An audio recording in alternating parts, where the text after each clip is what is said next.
இன்றைக்கி பேச போகிற டாபிக் என்னன்னா டெட் இன்ஷியல், அதாவது முட்டைக்குள்ளே சிக்ஸ் ஹேட்ச் ஆகாமல் வந்து முட்டைக்குள்ளே வந்து செத்துரும். ஸோ டெட் இன்ஷியல் ஆகிறதுக்கு காரணங்கள் என்னென்னு வாங்க பார்க்கலாம்.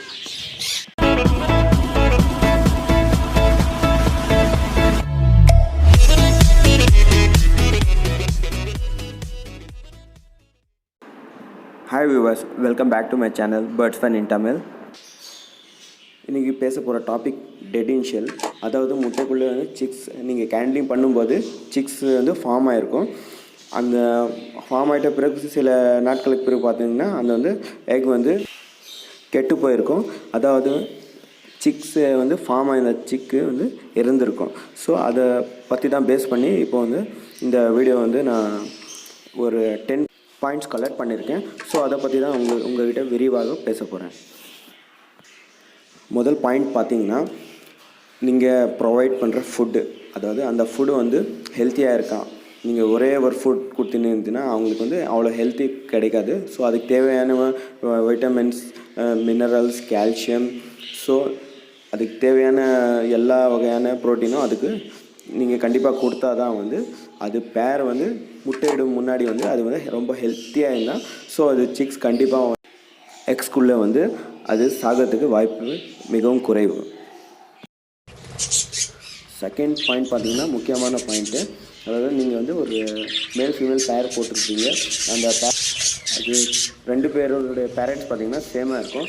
ஸோ அந்த பிளட் லைன் சேமான காரணத்தால் வந்து அது எக் வந்து பார்த்திங்கன்னா இந்த மாதிரி ஒரு ப்ராப்ளம் வரும், டெட் இன்ஷியல் ப்ராப்ளம் வரும். அல்லது அது டெட் இன்ஷியல் இல்லாமல் வந்து சிக்ஸ் வந்து வெளியே வந்து அதில் பார்த்திங்கன்னா அந்த சிக்ஸ் பார்த்திங்கன்னா கண்டமாக வரும். ஸோ கண்டம்னா ஃபெதர்ஸ்லாம் இல்லாமல் அப்படியே ஒரு பெருக்குமதி எப்படி இருக்கும் அதே மாதிரி தான் இருக்கும்.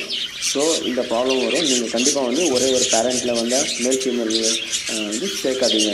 தயவு செய்து பேரோட சிக்ஸை வந்து நீங்கள் பேரை போடுங்க. கண்டிப்பாக வந்து இந்த பிரச்சனை வந்து தவிர்க்கலாம்.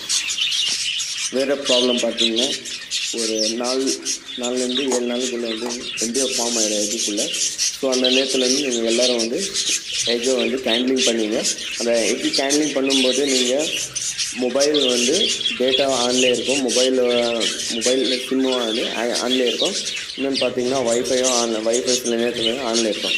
ஸோ வைஃபை கனெக்டில் இருக்கும்போது இல்லைனா டேட்டா ஆனில் இருக்கும்போது இல்லைனா சிம் ஆனில் இருக்கும்போது அதோட ரேடியேஷன் பார்த்திங்கன்னா பல மடங்கு வரும். சரி, இப்போது வர மொபைல் பார்த்திங்கன்னா ஆண்ட்ராய்டு மொபைல் எல்லாமே பார்த்திங்கன்னா ஐஃபோன் ரேடியேஷனோட லெவல் பார்த்திங்கன்னா ஹை லெவலாக இருக்குது. ஸோ அதோட காரணம் பார்த்திங்கன்னா எக்குக்குள்ளே இருக்கும் ஆம்பியோ பார்த்திங்கன்னா ஃபார்ம் ஆகிருக்கும். ஸோ அந்த ரேடியேஷன் ப்ராப்ளம்னாலேயும் வந்து அந்த சிக்ஸ் வந்து இறக்கிறதுக்கு சில நாட்களுக்கு பிறகு இறக்கிறதுக்கு சான்சஸ் இருக்குது. ஸோ எப்போ நீங்கள் வந்து கேண்ட்லிங் பண்ணும்போது உங்கள் மொபைல் ஏன் சொல்கிறேன்னா எல்லோரும் 90% மொபைலில் தான் வந்து கேண்ட்லிங் பண்ணுவீங்க.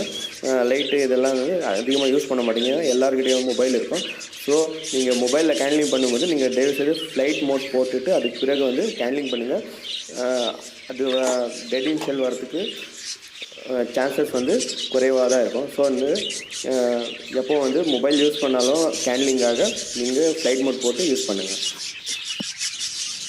வேறு பாயிண்ட்ஸ் பார்த்தீங்கன்னா, நீங்கள் பாட்டு இல்லைன்னா ப்ரீடிங் பாக்ஸ் பார்த்தீங்கன்னா ஒரு 2-3 கிளச் வெளியே வந்துட்ட பிறகும் வந்து அது க்ளீன் பண்ணாமல் விட்டுடுவாங்க.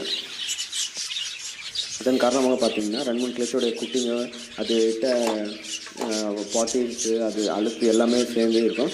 ஸோ அந்த அதிகமான ஒரு 3-2 கிளச் ஆன பிறகு பார்த்திங்கன்னா அதோட வந்து ஒரு சில வகையான வண்டுகள், சில வகையான பாக்டீரியா இதை வந்து ஃபார்ம் ஆகிருக்கும். ஸோ அதனாலேயும் வந்து அது ஃபீமேல் பார்த்திங்கன்னா முட்டையில் வந்து உட்காரும்போது அது கடிக்கும். ஸோ அந்த கடிக்கிற நேரத்தில் வந்து என்ன பார்த்திங்கன்னா அது முட்டையில் உட்காராது. ஸோ அப்பப்போ வந்து வெளியே வந்து உட்காந்துரும். ஸோ சில நேரத்தில் போகவும் வரும். அந்த நேரத்துலேயும் வந்து அது முட்டைக்கு தேவையான டெம்பரேச்சர் கிடைக்காத நேரத்துலேயும் வந்து அதுக்குள்ளே எம்பியோ பார்த்திங்கன்னா அது செத்துறதுக்கு வாய்ப்புகள் அதிகமாக இருக்குது. ஸோ நீங்கள் வந்து எப்போவுமே ஒரு கிளச் ஆயிடுச்சுன்னா அந்த பாட்டோ இல்லைன்னா அந்த பாக்ஸோ ப்ரீடிங் பாக்ஸோ இது க்ளீன் பண்ணி வச்சுங்க. ஸோ இந்த ஒரு சின்ன ஒரு தவறுனாலே வந்து இது முட்டைகள் வந்து டெட் இன்ஷியல் ஆகிறதுக்கு சான்சஸ் நிறையா இருக்குது.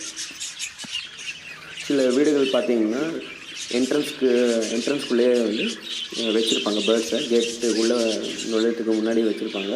ஸோ அந்த நேரத்தில் பார்த்திங்கன்னா அதிகமான அவங்க சொந்தக்காரங்க யாராவது சின்ன பசங்க வருவாங்க. அது சும்மா இருக்க மாட்டாங்க, அதுக்கு பாட்டுக்குள்ளே என்ன இருக்குதுன்னு பார்ப்பாங்க. அது வந்து தட்டி விடுவாங்க. ஸோ பாட்டை தட்டி விடுவாங்க, இல்லைன்னா பேர்ட்ஸை வந்து ஏதாவது குச்சியில் குத்துவாங்க. ஸோ அந்த நேரத்தில் வந்து அந்த பேர்டு வந்து பயந்து அது பாட்டுக்குள்ளே முதல்ல வந்து முட்டையிட்டு அது வந்து அடைக்காட்டுன்னு இருக்கும். அந்த நேரத்தில் வந்து பயந்து அது வந்து போகிறதுக்கு பயந்து அது போகவே போகாது. ஸோ அந்த நேரத்தில் வந்து அது தேவையான டெம்பரேச்சர் கிடைக்காமலே வந்து இது வந்து சாகிறதுக்கு அதிகமான வாய்ப்புகள் இருக்குது. ஸோ நீங்கள் வந்து அந்த மாதிரி உங்கள் வீட்டில் இருந்துச்சுன்னா, அந்த என்ட்ரன்ஸில் ஏதாவது நீங்கள் அதிகமான ஜனங்க வர இடத்துல இருந்துச்சுன்னா நீங்கள் அதை வந்து முன்னாடி கவர் பண்ணிடுங்க. அப்போ வந்து அதுக்கு டிஸ்டர்ப் ஆகாது. வெயில் காலத்தில் பார்த்திங்கன்னா எல்லா பேர்ட்ஸும் வந்து அது ஃபீமேல் பார்த்திங்கன்னா அதோடைய வந்து பாட்டை வந்து தேர்ந்தெடுத்து அது வந்து முட்டை எடுத்துட்டு ரெடி ஆகிடும். ஸோ முட்டையிட்ட பிறகு பார்த்திங்கன்னா அது வெயில் காலம் இருக்கிறதுனால அதிகமான டெம்பரேச்சர் காரணம்னாலும் ஒரு 2-3 நாள் உட்காரும். அது வந்து அப்பப்போ வெளியே வந்துடும். அந்த இது ஹீட்டிங் வந்து அதிகமான இருக்கிற காரணத்தில் வந்து அது பாட்டுக்குள்ளேயே பாக்ஸுக்குள்ளே வந்து ஹீட் அதிகமாக இருக்கும். ஸோ அந்த ஒரு காரணத்தில் பார்த்திங்கன்னா அது அடைக்காக்கிறதுக்கு வந்து விட்டுரும். ஸோ வெளியே இருக்கும் எப்போ பார்த்தாலும். ஸோ வந்து எக்கோட டெம்பரேச்சர் வந்து ரொம்பவும் குறைஞ்சி பார்த்திங்கன்னா, இல்லைன்னா பாட்டில் பாக்ஸுக்குள்ளே இருக்கிற டெம்பரேச்சர் அதிகமாக ஆகிட்டதுக்கும் வந்து அதோட ஃபார்ம் ஆன சிக்ஸு அது வந்து பார்த்திங்கன்னா அது சாகிறதுக்கு நிறைய சான்சஸ் இருக்குது. ஸோ இதுக்கு வந்து டெட்டிங் சொல்லி சொல்லலாம். அதே மாதிரி குளிர் காலத்துலேயே பார்த்திங்கன்னா குளிர் வந்து நைட் டைமில் வந்து அதிகமாக இருக்கும். ஸோ அந்த நேரத்தில் நீங்கள் வந்து ஹீட் வர மாதிரி வந்து பல்ப் ஏதாவது வந்து ஒரு பெரிய காலனி இருந்துச்சுன்னா ஒரு 100 வாட்ஸ் பல்போ 800 வாட் பல்போ நீங்கள் வந்து போட்டிங்கன்னா அது வந்து தேவையான ஹீட் அது கிடைக்கும். இல்லைன்னா அது வந்து அப்படியே ஃப்ரீஸ் ஆகும். எல்லா எக்ஸோ பார்த்திங்கன்னா அது குளிர் வந்து பாட் வந்து அதிக ஜில்லுன்னு ஆகிடும் சீக்கிரமாக. ஸோ அதுக்கு தேவையான டெம்பரேச்சர் கிடைக்காம வந்து அது வந்து உள்ளே இருக்கும் சிக்ஸ் வந்து சீக்கிரமாக சேர்த்துடும்.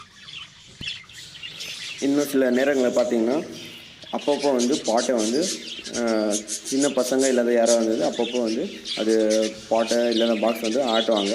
ஏதாவது என்ன இருக்குதுன்னு பார்க்குறதுக்கு வந்து ஆர்வமாக வந்து ஆட்டுவாங்க. இல்லைன்னா நீங்கள் வந்து அப்பப்போ ஷிஃப்ட் பண்ணி இங்கேருந்து அங்கேருந்து இங்கே ஷிஃப்ட் பண்ணுவீங்க. அந்த நேரத்தில் பார்த்திங்கன்னா அது உள்ளே இருக்க எம்பியோ சிக்ஸ் பார்த்திங்கன்னா டேமேஜ் ஆகிறதுக்கு நிறைய வாய்ப்புகள் இருக்குது. ஸோ அந்த நேரத்தில் வந்து அந்த டெடிஷல் ஆகிறதுக்கு சான்சஸ் நிறையா இருக்குது. ஸோ நீங்கள் வந்து ஒரு இடத்துல வச்சுருந்தோம், அந்த இடத்துலேருந்து நவுத்தக்கூடாது. இன்னொன்று பார்த்திங்கன்னா பாட் வந்து யாரோ டிஸ்டர்ப் பண்ணாத இடத்துல வந்து வச்சுருங்க. இன்னும் சில நேரங்களில் பார்த்திங்கன்னா சிக்ஸ் வந்து ஃபுல்லாக ஃபார்ம் ஆகிருக்கும். அது ஃபார்ம் ஆகிட்ட பிறகு அது பார்த்திங்கன்னா வெளியே வர்றதுக்கு ட்ரை பண்ணோம். ஆனால் அது ட்ரை பண்ண பிறகும் வந்து அது வெளியே வரத்துக்கு முடியாமல் வந்து அது எக்ஸ் உள்ளே வந்து செத்துரும். ஸோ அந்த ப்ராப்ளம் பார்த்திங்கன்னா கால்சியம் அதிகமான நீங்கள் ப்ரொவைட் பண்ணுறதுனாலையும் இந்த ப்ராப்ளம் வரும். சில நேரத்தில் பார்த்திங்கன்னா கால்சியம் பிளாக் வச்சுருப்பீங்க, கடல் நுரை வச்சுருப்பீங்க. அதுக்கும் அப்புறம் வந்து பார்த்திங்கன்னா சாஃப்ட் ஃபுட்டில் வந்து நீங்கள் கால்சியமோட சிரப் வந்து சேர்த்து வைப்பீங்க. அது கால்சியம் அதிகமாக எக்கோட ஓடு பார்த்திங்கன்னா ஃபுல்லாக கெட்டியாக இருக்கும். ஸோ அது வந்து உடைக்கிறதுக்கு முடியாமல் செத்துடும். பேர்ட்ஸுக்கு வந்து கால்சியம் அதிகமாக கிடைச்சாலும் ப்ராப்ளம் தான், கால்சியம் குறைவாக கிடைச்சாலும் ப்ராப்ளம் தான். ஸோ நீங்கள் வந்து ஒரு மீடியமாக கொடுங்க. ஸோ நீங்கள் எப்போவுமே நீங்கள் வந்து கால்சியம் பிளாக் வச்சுருப்பீங்க, அதே வந்து போதும். இந்த வீடியோ உங்களுக்கு பிடிச்சிருந்தா தயவுசெய்து லைக் பண்ணுங்கள், ஷேர் பண்ணுங்கள், மறக்காமல் இந்த சேனலை வந்து சப்ஸ்கிரைப் பண்ணுங்கள். So please subscribe my channel. Thanks for watching Bird Fun in Tamil.